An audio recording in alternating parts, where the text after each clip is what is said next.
My name is Claudia White, and I've been a storyteller my entire life.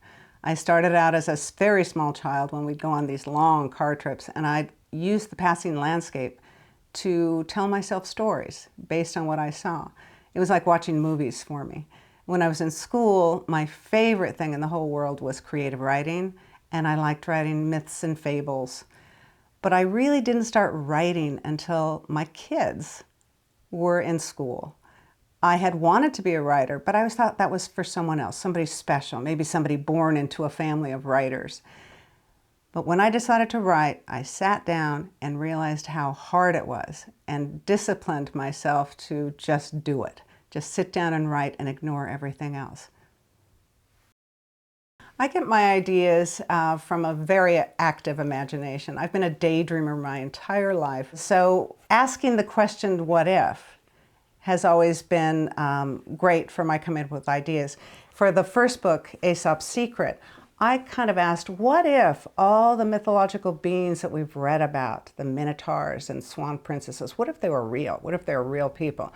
So I decided they were, and I developed characters that were these people that could take different shapes. For the second book, called Key to Kashdoon, I got this idea from traveling in Seattle, Washington. I was driving my car and I was trying to remember what the music was that I associated with Seattle. I believe it's called grunge. Then I thought, I associate music with lots of places: Paris, China, Africa. Every place to me has music that I can associate with it. So I developed a navigational tool that my characters use. It's called Hey Eros Musica, and it's the Earth's music that they can use to navigate.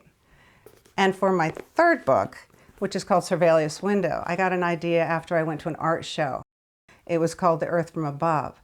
The images in these photos were outstanding. They were taken from they were aerial photos taken of the Earth that were absolutely gorgeous, and the vibrancy inspired Surveillance Window. I grew up in California, moved to Seattle with my family, and then we moved to England. From England, we moved to Canada. I'd already started writing, and I was thrilled to meet the writing community in Canada. I joined associations and became a member of a fabulously supportive writers group called BAM here in Burlington. What I'm impressed with the Canadian writing community is that there's so much talent. While my books are available all around the world in English, many Canadian authors have their books translated into all sorts of languages: Korean, Spanish, Russian. They're available in these countries, those other countries, and kids are devouring them.